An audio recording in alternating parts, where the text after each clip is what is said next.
This one is especially for all you parents out there. And by the way, you can be a parent of a pet as well as a child, but coming from the perspective of a mother who also has bipolar disorder.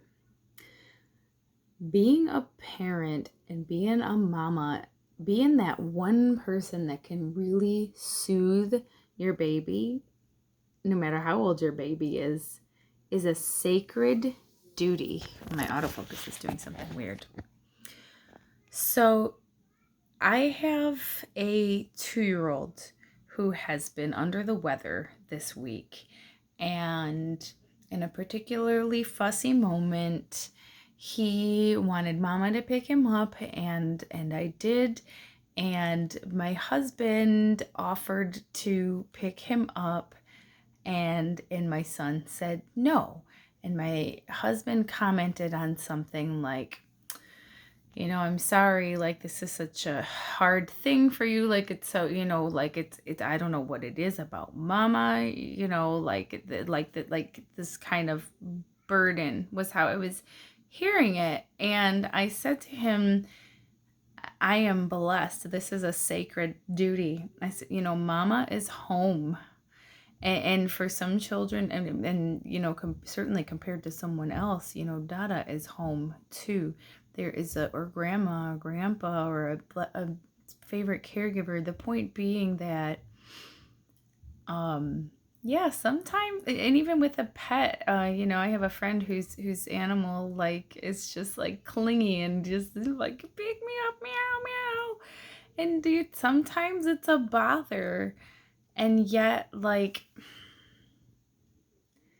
we think about how much we love our babies, it is really a privilege. A privilege is the way I see it. It's an honor to be that person that can soothe. And so that's why I call it a sacred duty. And I put that in perspective because, this week, I didn't do any dishes. I didn't do hardly any laundry. The house is just a wreck. I don't feel like I've hardly gotten anything done. And then I look at the end of the day and I say, gosh, what did I do? Well, I cared for my child. I, communicated with the nurses on call when I was concerned about things. I did the most important thing, and the most important thing is to keep the most important thing the most important thing. Now, I'm gonna flip it around a little bit and say the same side of this coin, the other side of the same coin is this. After my child was born, I had a very long, arduous childbirth ending in a traumatic emergency cesarean. We almost lost both of us, and I damn near lost my mind in the week or so after his birth. So being bipolar, if you are also bipolar, then you probably know about that switch that happens at some point when you don't get enough sleep. I don't know what normal people, how their brain body works. I guess if they only get an hour and a half of REM sleep for a week, they just get really, really tired and then they're just exhausted. And I was, but I was also wired. My head would roll on my, because I was so tired trying to feed him that I thought I was actually going to drop him. And yet, I couldn't sleep because I was so anxious and I was in, hypomanic mode. And, that hour and a half of REM sleep, that was according to my Fitbit. And then I took it off because it was psyching me out. It could have been more, but the point being, by the time we got home from the hospital and after a couple of days, I still couldn't sleep. Okay, so it wasn't the nurses coming in. It wasn't the bright lights. It was just the switch was flipped right into mania. And I honestly feel like the world almost expects newborn moms to be hypomanic because like you don't sleep and I don't know. So it's extra tough for somebody with bipolar disorder. Like they're always screening for postpartum depression, but I don't feel like most providers are looking out as much for postpartum psychosis. And that's basically where I was headed. So I waved the flag on myself. I sounded the alarm and said, hey, y'all, I'm starting to lose touch with reality.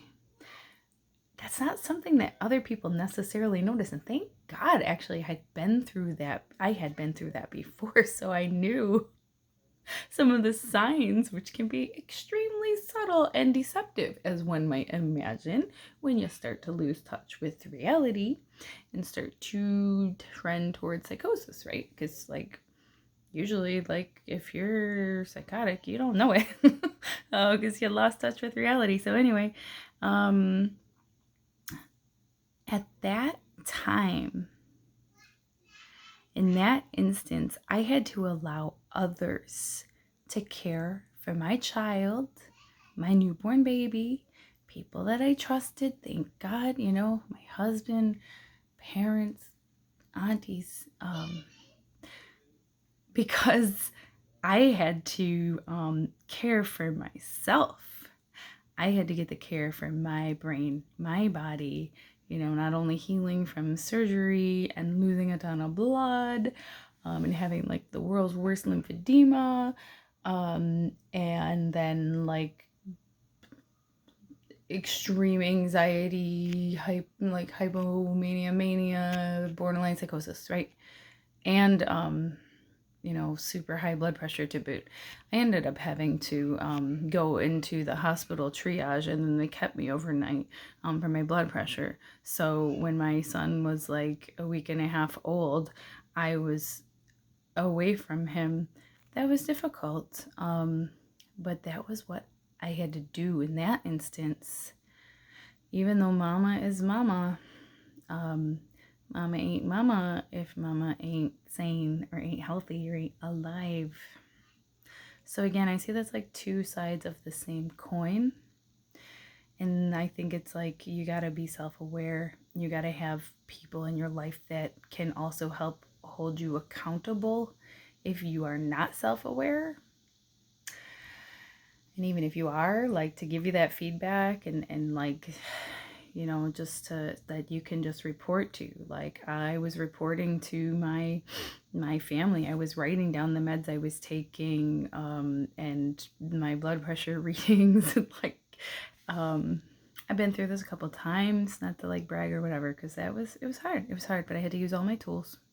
So the most important thing is to keep the most important thing, right? So it is a sacred duty to be that person that your child needs, even if you'd like to sometimes just be like, man, I'd like to take a day off from being a parent, and you can't. Just think about the fact that it is really an honor and a blessed privilege to be the person that your child loves and is comforted by so much that they need to be held in your arms and to get your loving care to feel better. And then also at the same time knowing that you must take care of yourself first. I mean, yeah, would I jump into a burning building to save my kid? Yeah. But like the example that I shared, when I knew that my child was safe, even if it might have been difficult for my ego or my, sense of like being a control freak, anxious new mom, I don't know, that wasn't an issue for me at that time. It is more so now that I'm like stable and sane, sane to be that one that swoops in and wants the helicopter. And I'm working on that. I do. I work on it every day. Progress and perfection. But, I guess the survival instinct kicked in, and I'm like, yeah, man. It's like I've said, like, you got to put on your own oxygen mask first. So, anywho, those are my thoughts for today. If this helped you, please share this. I feel like there's a lot of parents, especially right now, that really need to hear this. Not being full of myself, but just like knowing that mental illness is the secondary pandemic, and also a lot of parents have been separated for periods of time from their children due to COVID. Not to mention all the, yeah, I'm not gonna go there. Blessings to everyone. Thank you for tuning into this channel. I really am loving people engaging with the commentary and new subscribers. So please take care of yourselves and each other. Bye.